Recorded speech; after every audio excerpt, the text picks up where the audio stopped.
abuse of office, you can actually be arrested.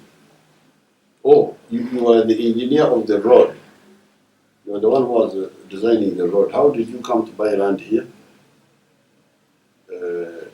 1 year before the project started when you already knew? That's abuse of office. The problem now is the law protecting the corrupt civil servants.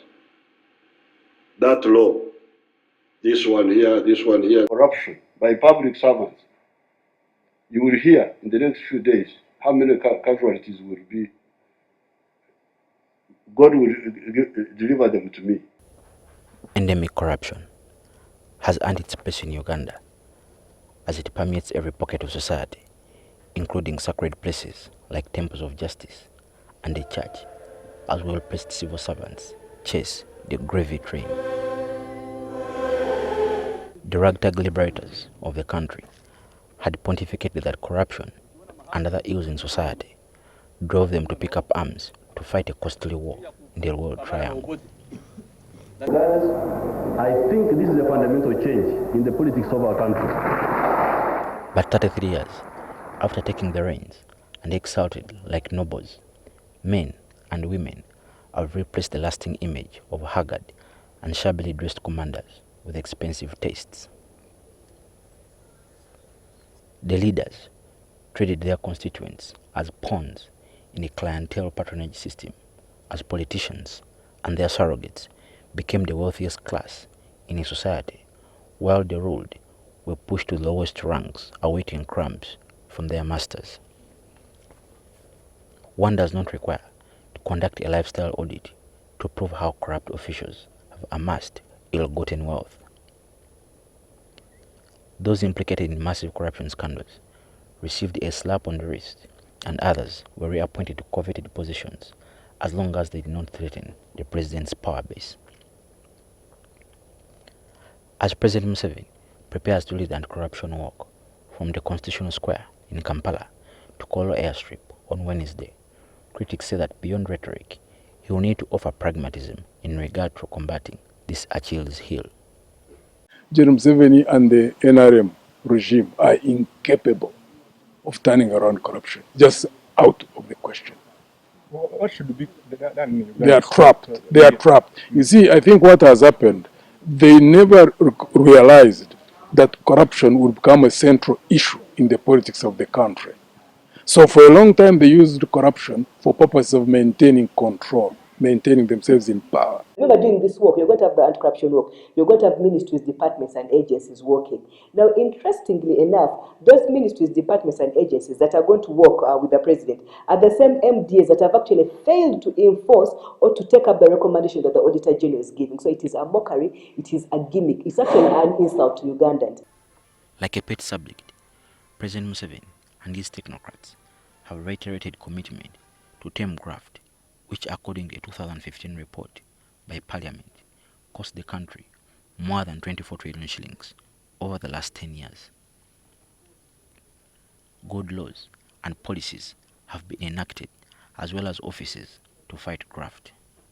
But often, anti-graft SARS have been reduced to jesters, too pliant to take action, selectively target and prosecute for political gain, or if they go after regime cronies, they are sidelined. The outgoing Inspector General of Government, Irene Mulyagonja, last year revealed that some corrupt officials sought refuge at State House to escape culpability. The exact figure of how much money is plundered is difficult to come by, as officials say corruption has now become complex and syndicated both within and outside the country. According to Global Integrity, a Washington, D.C.-based non-profit organization that tracks governance and corruption trends, the police, the judiciary, and procurement are areas where corruption risks are very high and under-the-table cash payments are inevitable. Likewise, the organization noted in a 2017 assessment that corruption risks are very high in Uganda's public service sector. I quote from the assessment: "Corruption remains endemic and is an accepted means of getting by in Uganda. Roughly quarter of businesses report to expecting gifts to public officials to getting things done, and more than half expect to give gifts when getting an electric connection. Close quotes. Other areas pointed out by Global Integrity where corruption is rife include public procurement, customs administration, and tax administration. The 2018 Corruption Perceptions Index by Transparency International ranked Uganda as the third most corrupt country in East Africa after South Sudan and Burundi. According to the index, though Uganda moved 3 places down from last year's 151st position to the 149th position out of 180 countries, it maintained a dismal score of 26%. The index drew upon data sources which capture, among others, assessment of experts and business executives on a number of corrupt behaviors in the public sector, including bribery, diversion of public funds, use of public office for private gain, nepotism in civil service, and state capture. A peek into government accountability reports, year in, year out, by the Auditor General, the Inspectorate of Government, and the PPDA reinforce the country's standing. New Auditor General's reports have stressed that graft is more rife in local governments, which have constipated service delivery on the ground from infrastructure, health, education, among others, but the revelations and recommendations are often left on paper. The Auditor General is by law required to submit audit findings on all public accounts to Parliament, but the process of scrutiny is often a post-mortem. A quick scan of any sample years indicates that public funds in local governments are pilfered through, among others, wastage and mismanagement, dubious expenditures, under collection of revenues, persistent medicine stockouts, poor record keepings, among others. Name any local government entity, district, municipality, town council, or sub-county, and check the Auditor General's report of any year. The red flags always recur. In central government, the plundering, squandering, and misspending of government money mostly manifests through procurement deals for goods and services. The Inspector of Government says, in procurement, officials plan stealing right from the planning stage throughout the different phases to the execution of the project. But often, as soon as the audit or investigation reports are shared, everyone moves on. Peter Wandera, the Executive Director of Transparency International, says more awareness is needed. The government on its part has put there the laws, it has put there the institutions, but they always fall short in enforcement. There's an issue with enforcement. Yeah, we find that there are a lot of challenges which make their fight against corruption almost like collecting water in a bucket. While in his public speeches lately, President Museveni sounds tough on combating graft. People in the know say whenever the matter comes up in cabinet, he often laments that he cannot act if he is not availed with the names of the suspects. Sise Kagaba, the Executive Director of the NGO and Corruption Coalition Uganda, says the regime lacks goodwill to rout out corruption. Of course, government has said they have some form of political will. Yes, when it comes to having the laws in place, that is political will. When it comes to having the institutions in place, we can say that is political will. But that political will is undermined at the same time when government entities that are supposed to work, some of them are not working, their powers are undermined, their roles are duplicated. But Wandera says some gains have been made. You see, what happens is that we have all these agencies which are supposed to fight corruption. And when you're fighting corruption, corruption does not sit back. It fights back. When you're investigating somebody for a corrupt act, he's either running away or looking for ways of what? Of countering the investigation. In his State of the Nation address last year, the President wondered why he and central government officials should be harassed for service delivery, yet there's no part of the country where there's no branch of government. There is no good reason, therefore, why the President and the central government should be harassed for this whole hierarchy of the structures not doing their jobs. During the same address, he announced creation of a parallel unit housed at State House to bolster anti-corruption efforts, first headed by former Uganda National Teachers Union Secretary General James Tweheyo, and later in December, tasked it to Lieutenant Colonel Edith Nakalema, his former private secretary and protege. Late in October this year, the Nakalema-led unit indicated in a statement issued via Uganda Media Center they had received 58,400 corruption complaints, of which 8,022 have been concluded from last December. Another 4,017 complaints were still under investigation, while some 35,280 complaints have been referred to the relevant ministries, departments, and agencies for administrative management during the same period. For critics, the State House Anti-Corruption Unit was created largely to placate public anger and does not have the gravitas to stamp out corruption. The Inspector General of Government, Irene Mulyagonja, whose office is constantly under fire for not frying the big fish, told NTV she considers her efforts successful given the resources. So when you say that we are not touching the big fish meaning ministers, you will not find evidence against them unless a public official is willing to stand up and tell you, Minister so and so is the one who influenced me to do this wrong thing that I did. For us, the biggest fish that we ever touch in our processes of government is the accounting officer. That is the biggest fish because they are the ones who are in charge. They are the ones who are supposed to put processes in place to stop the hemorrhage of government funds and other resources. Analysis of the IGG's reports between the years 2009 and 2017 shows the prevalent complaints filed are soliciting and receiving gratification, better known as bribery, abuse of office, uttering false documents, embezzlement, causing financial loss, mismanagement, irregular recruitments, and forgery.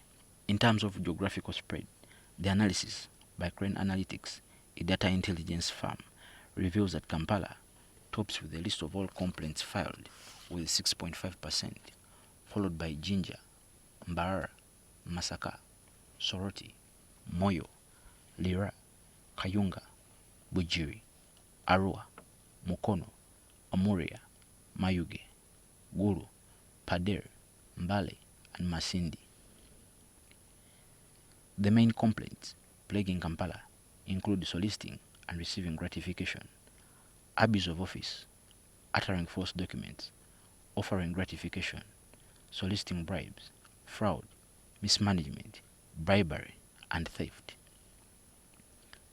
In Jinja, abuse of office tops the list, followed by soliciting and receiving gratification, fraud, uttering false documents, non-payment of salaries, irregular recruitments, embezzlement, forgery, diversion of funds, and theft.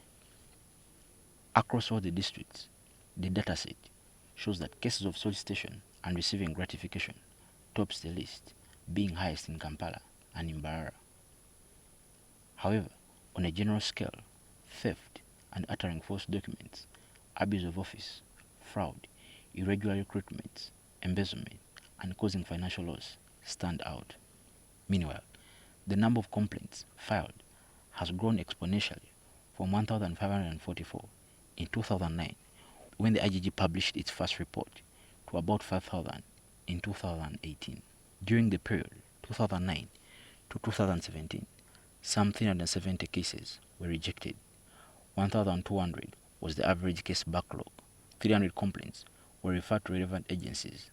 15,927 complaints were verified, investigated, and completed, and some 19,570 complaints were concluded. This against a working staff of 250, both at headquarters and regional offices. Justice Mulyagonja said corruption is much more sophisticated today and requires, among others, increase in resources to the fighting bodies and enactment of law allowing seizure of property for the corrupt. Calling upon government to put in place, parliament, the cabinet, to put in place a law for civil asset forfeiture, where if it is proved that you have stolen from government, we don't plead with you, to give us back what you have stolen, but we use civil mechanisms to take it away from you. That will not be proving beyond reasonable doubt, but it will be proving on the balance of probabilities that actually what you own does not belong to you. Justice Mudiagonja, who in October was appointed to the Court of Appeals judges, said citizens' awareness is key so they can demand for accountability, which is not the case in Uganda. Know that when you fight corruption, it fights back. And what you need to know is that some of the corrupt people that we have are very powerful. They have godparents, godfathers, and godmothers who will run to rescue them when they have been arrested, who will pay their fees for lawyers to defend them when they are in courts of law. That happens. However, I don't want it to be believed that those kinds of behaviors being in government prevents the agencies from doing their work. Over the past years, some high-profile officials suspected of pilfering government resources have been prosecuted, even when some of the alleged big fish have been acquitted or walked away with lighter sentences. This, as billions of shillings are siphoned, the electorate continues to die as a result of negligible diseases. Pupils take classes under trees, and mothers give birth by the roadside, creating one of the most uneven societies in the world. As the president and other dignitaries commemorated the Anti-Corruption Week in a march on Wednesday, they can't change the records of the recent history of graft, like the junk helicopter deal, the fraudulent sale of the Uganda Commercial Bank, and the ghost soldier scam, which stained the conscience of the nation. But the president and his acolytes have the chance to reverse the course of things by proving that there are no sacred cows and ensuring that those implicated in graft receive the harshest penalties and their properties confiscated. Frederick Mosi, NTV Panorama.